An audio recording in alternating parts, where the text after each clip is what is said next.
Chapter 25 Grand High Dragon Master. If you think that 4 dragons and 4 people in a 2-man tent would be a bit of a squash, you'd be right. It was a nightmare, in fact. The dragons had been quite dozy at first, so carrying them back up the moonlit garden was a piece of cake, but it wasn't long before they started to wriggle and wanted to stretch their wings. Luckily, I knew how to calm them down, or I thought I did. I told the others to come prepared with a shoebox and some broccoli, and because of my status as chief dragon expert, they'd all actually followed orders. I felt as if I could get used to this.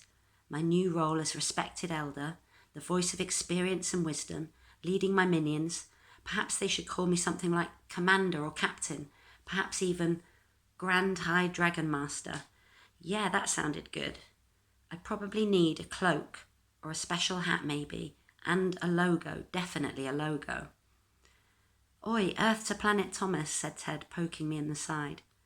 Shaken out of my daydream, I saw Ted pulling his daftest face at me.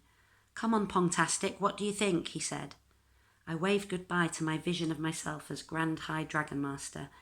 Who was I kidding? There was no way Ted was going to call me Grand High anything, except Pong Master maybe.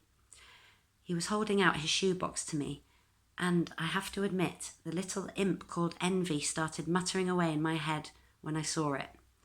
He'd painted it this really cool design, with bright shots of orange flame up the sides, and it was lined with a black silky cloth. Turning round, I saw Kat and Kai cradling theirs. It looked as if everyone had gone to town on the decorating.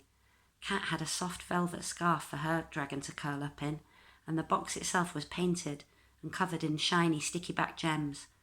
A line of rubies and diamonds spelled out the words, Top Secret. If that wasn't guaranteed to make someone go in for a nose around, I don't know what would. Kai, who tended to have a lot less patience for arty, crafty stuff, had just painted his a dark green, but even he had decked it out in some kind of fleecy material. They all looked way more inviting than Flicker's shoebox.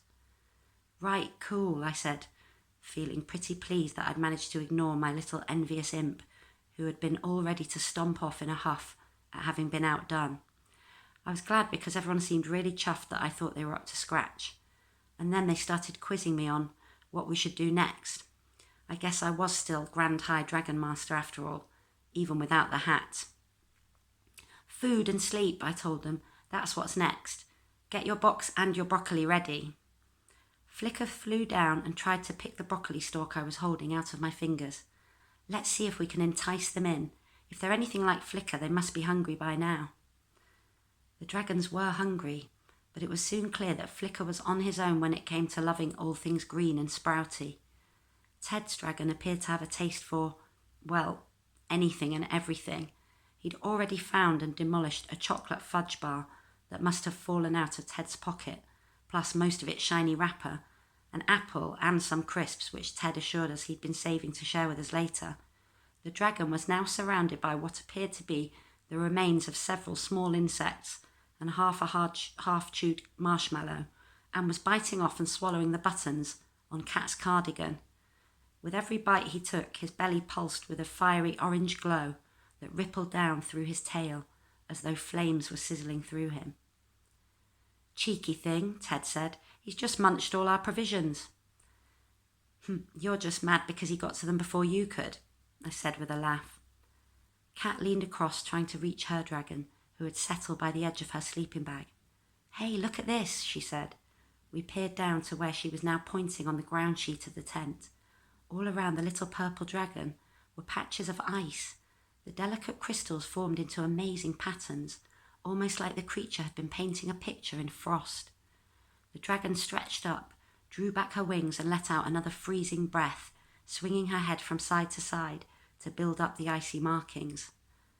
She's an artist like me, said Kat with obvious delight. Kai snorted, but before they could launch into a full-on argument, I noticed something. Look what your one's gone and done, Ted. We all looked to the furthest corner, where there was a mound of what looked like cotton wool, but which we soon realised was the downy inside of Ted's sleeping bag. It had been ripped open. The golden dragon was now happily shredding Grandad's tent, its needle-sharp claws and teeth tearing into the material, and he had already made a fair-sized hole. "How are we going to explain this one?" said Ted. "Never mind about that," said Kai. "Where's my dragon?"